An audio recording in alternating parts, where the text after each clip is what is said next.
জুলাই আগস্টের গণহত্যার অভিযোগে সাবেক প্রধানমন্ত্রী শেখ হাসিনার পক্ষে ট্রাইব্যুনালে আইনি লড়াই করতে চান সিনিয়র আইনজীবী জেডাই খান পান্না। গণহারে মামলা দেওয়ার সমালোচনা করেন তিনি। আইন ও সালিশ কেন্দ্রের চেয়ারপারসন পান্না বলেন, একটি সুষ্ঠু নির্বাচন দিয়ে গণতান্ত্রিক সরকারের কাছে ক্ষমতা হস্তান্তর করা এই সরকারের একমাত্র দায়িত্ব। শেখ হাসিনা সরকারের পতনের পর গত ৮ আগস্ট অতিরিক্ত অ্যাটর্নি জেনারেলের পদ থেকে পদত্যাগ করেন ব্যারিস্টার মোহাম্মদ মেহেদী হাসান চৌধুরী।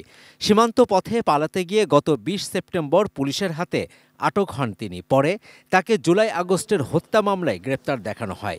গত ১৯ নভেম্বর মেহেদী হাসানকে ৬ মাসের জামিন দেন হাইকোর্ট। বৃহস্পতিবার ওই জামিন স্থগিত করেন প্রধান বিচারপতি সৈয়দ রেফাত আহমেদের নেতৃত্বাধীন আপিল বিভাগ।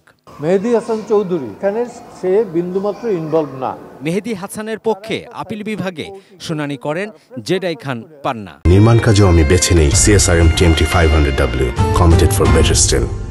সাংবাদিকদের ব্রিফ করতে গিয়ে সুপ্রিম কোর্টের সিনিয়র আইনজীবী জেডাই খান পান্না বলেন, শেখ হাসিনার আমলে রাজনৈতিক নিপীড়নের শিকার হয়েছিলেন তিনি। তাই তিনি সবসময় নিপীড়িতের পক্ষে, তা সে যেই হোক। সুযোগ পেলে শেখ হাসিনার পক্ষেও আইনি লড়াই করতে চান জেডাই খান পান্না।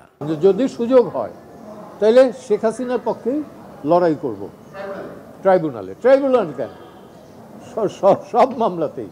অতীতের চেয়ে গণমামলার সংখ্যা বেড়ে যাওয়ার সমালোচনাও করেন জ্যেষ্ঠ এই আইনজীবী। গণমামলা হলে পরে গণগ্রেপ্তার হবে এবং এর ভিকটিম আমিও ছিলাম। মামলা চলছে গণহারে এবং একই স্ক্রিপ্ট। চক্ষু নষ্ট হয়ে গেছে, পা নষ্ট হয়ে গেছে, অথবা মারা গেছে একজন, কিন্তু এর পেছনে শতাধিক ২০০, ৩০০, ৫০০ লোক involve.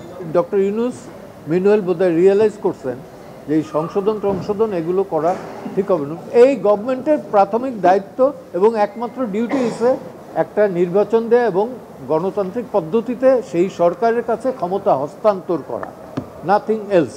Javed Akhtar, ATN news, Dhaka.